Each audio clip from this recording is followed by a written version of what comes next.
Financial সেক্টরের যে reform এগুলো নিয়ে কথাবার্তা বলেছি এবং এই যে বিষয়টা আপনি উল্লেখ করলেন পাচার অর্থ পাচার সহ অন্যান্য যে সমস্ত বিষয় সেই বিষয়গুলির প্রাথমিক কথাবার্তা হয়েছে এবং এ বিষয়ে যুক্তরাষ্ট্র যে এক্সপার্টিস আছে সেটা হয়তো আমরা ব্যবহার করব, কিন্তু এই আলোচনাটা শুধুমাত্র শুরু হয়েছে, এটার হয়তো চূড়ান্ত একটা রূপ পেতে কিছুটা সময় লাগবে। পরবর্তীতে বিভিন্ন পর্যায়ে হয়তো আমরা এই আলোচনাটাকে এগিয়ে নিয়ে যাব। সাধারণভাবে আমরা র্যাবের সংস্কার নিয়ে যে সমস্ত কাজকর্ম করছে সেগুলো তাদেরকে অবহিত করেছি। It will be an ongoing conversation. এবং আজকের যে বৈঠকটি একটু আগে অনুষ্ঠিত হলো সেই বৈঠকে আমরা দুই দেশের স্বাস্থ্য সংশ্লিষ্ট বিষয়গুলো নিয়ে কথাবার্তা বলেছি।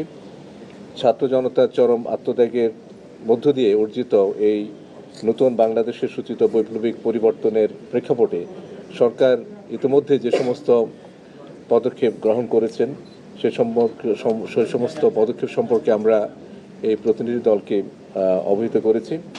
যুক্তরাষ্ট্র সরকারের পক্ষ থেকে অন্তর্বর্তীকালীন সরকারের সঙ্গে কাজ করে যাওয়ার অঙ্গীকার তারা পুনর্ব্যক্ত করেছেন।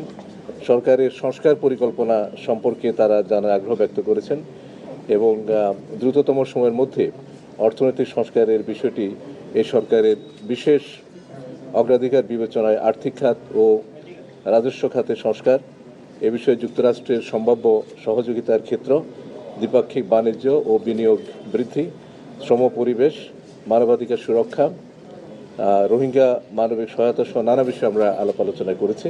এছাড়া অর্থনৈতিক সম্পর্ক বিভাগ এবং ইউএসএইডের মধ্যে বার্ষিক সহযোগিতা চুক্তিটি আজকে স্বাক্ষরিত হয়েছে। এ ছিল সংক্ষেপে যে প্রতিনিধি দলটি যুক্তরাষ্ট্র থেকে এসছে তাদের সাথে আমাদের প্রধান উপদেষ্টা, অর্থ এবং বাণিজ্য উপদেষ্টা, পররাষ্ট্র উপদেষ্টা এবং আমার সাথে একটু আগে যে বৈঠক ছিল তার ব্রডলি আর্থিক সেক্টরের ফাইন্যান্সিয়াল সেক্টরের যে রিফর্ম এগুলো নিয়ে কথাবার্তা বলেছি এবং এই যে বিষয়টা আপনি উল্লেখ করলেন পাচার অর্থ পাচার সহ অন্যান্য যে সমস্ত বিষয় সেই বিষয়গুলির প্রাথমিক কথাবার্তা হয়েছে এবং এ বিষয়ে যুক্তরাষ্ট্র যে এক্সপার্টিস আছে সেটা হয়তো আমরা ব্যবহার করব, কিন্তু এই আলোচনাটা শুধুমাত্র শুরু হয়েছে, এটার হয়তো চূড়ান্ত একটা রূপ পেতে কিছুটা সময় লাগবে। এটা ছিল যেমনটা আমি বলেছি, এটা ছিল প্রাথমিক আলোচনা। আজকে বিকেলবেলায় তারা বাংলাদেশ ব্যাংকের গভর্নরের সাথে একটা বৈঠকে মিলিত হবেন। আমার এই বৈঠকে বাংলাদেশ ব্যাংকের একজন প্রতিনিধি ছিলেন এবং বাংলাদেশ ব্যাংকের গভর্নর মহোদয়ের সাথে আলোচনাতে হয়তো এই সুনির্দিষ্ট প্রসঙ্গগুলো উঠে আসতে পারে। প্রথম যে আশা সেটি হচ্ছে যে অন্তর্বর্তীকালীন সরকারের সাথে তারা একযোগে কাজ করতে চান এবং সেটার প্রতিফলন হিসেবেই সরকার গঠনের দ্বিতীয় মাসের প্রথমেই তারা এই প্রতিনিধি দলটি পাঠিয়েছে। দ্বিতীয়ত, আমরা আর্থিক সংস্কারের যে সমস্ত সেক্টরকে আইডেন্টিফাই করেছি এই সবগুলো সেক্টরেই তারা সার্বিকভাবে সহযোগিতার আশ্বাস দিয়েছে। প্রতিরক্ষা ক্রয় নিয়ে আজকের বৈঠকে আলোচনা, প্রতিরক্ষা সহযোগিতা নিয়ে আমার সাথে আজকের বৈঠকে আলোচনা হবে। লেবার ল নিয়ে আমরা যে সমস্ত পদক্ষেপ নিয়েছি সেই পদক্ষেপ সম্পর্কে তাদেরকে অবহিত করেছি এবং সেই পদক্ষেপগুলো সম্পর্কে তারা নোট নিয়েছেন এবং এগুলোকে তারা উল্লেখযোগ্য অগ্রগতির স্বীকৃতি দেন। তবে এই ক্ষেত্রে এই কনভারসেশনটা কন্টিনিউ করবে। আজকের বৈঠকে এই ধরনের কোনো জিএসপি নিয়ে সাধারণ একটা আলোচনা হয়েছে এবং এটা যে প্রসেস সেই প্রসেস সম্পর্কে কথা হয়েছে। আমার বৈঠকে আমার যে দ্বিপাক্ষিক বৈঠক ছিল সেই বৈঠকে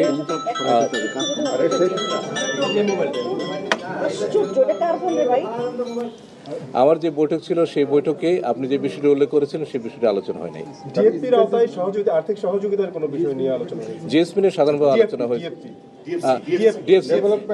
ডিএফসি নিয়ে সাধারণ একটা আলোচনা হয়েছে, কিন্তু সুনির্দিষ্ট আলোচনা হয়নি। বাংলাদেশে ভারতের দূতাবাস আছে এবং ভারতে বাংলাদেশের দূতাবাস আছে এবং আমরা যদি দুই দেশের সাথে দ্বিপাক্ষিক স্বার্থ সংশ্লিষ্ট বিষয় নিয়ে আলোচনা করতে চাই, এগুলো আমাদের জন্য প্ল্যাটফর্ম।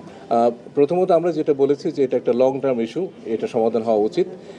তারা সাম্প্রতিককালে যে সমস্ত ডেভেলপমেন্ট হচ্ছে সেই ডেভেলপমেন্টের প্রতি আমাদের দৃষ্টি আকর্ষণ করেছে। আপনারা জানেন যে এখানে সাম্প্রতিককালে কিছু রোহিঙ্গা জনগোষ্ঠীর মানুষ বাংলাদেশে প্রবেশ করেছে, কিন্তু আমরা যেটা বলেছি যে রুট কজটা অ্যাড্রেস করার জন্য সেটা আমরা বেশ জোরের সাথে বলেছি এবং সেটা তারা অ্যাপ্রিসিয়েট করে। প্রতিটি দেশের সাথে আমাদের যেই সম্পর্ক সেটা দ্বিপাক্ষিক সম্পর্ক। আমরা এই ধরনের কোনো আলোচনা মনে হয় আগে কখনো যায় নাই, আমার এই আলোচনা অন্তত আমি এই ধরনের কোনো আলোচনা করব। মার্কিন প্রেসিডেন্ট যখন ইউএন জেনারেল অ্যাসেম্বলির বৈঠকে যান সাধারণত উনি কোনো দ্বিপাক্ষিক বৈঠকে মিলিত হন না, এখন পর্যন্ত সেটা আমরা জানি এবং সেক্ষেত্রে অন্য কোনোভাবে হয়তো এক ধরনের, আমি যতটুকু জানি একটা রিসেপশন ধরনের ব্যাপার হয়ে থাকে। যদি দুই পক্ষের স্কেজুল মেলে তাহলে হয়তো সেখানে দেখা হওয়ার একটা সম্ভাবনা আছে। দেখেন, এই অন্তর্বর্তীকালীন সরকার দায়িত্ব গ্রহণ করেছে 1 মাসের একটু বেশি, এবং আজকের বৈঠকে এই পরিবর্তিত যে পরিস্থিতি, সেই পরিবর্তিত পরিস্থিতি এবং সরকারের সংস্কার বিষয়ে যে সমস্ত ধ্যান ধারণা এবং তাতে মার্কিন যুক্তরাষ্ট্র কিভাবে অংশগ্রহণ করতে পারে সে সম্পর্কিত একটা সাধারণ আলোচনা হয়েছে।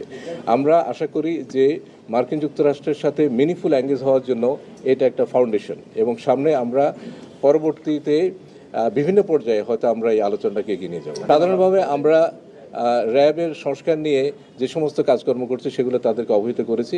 It will be an ongoing conversation.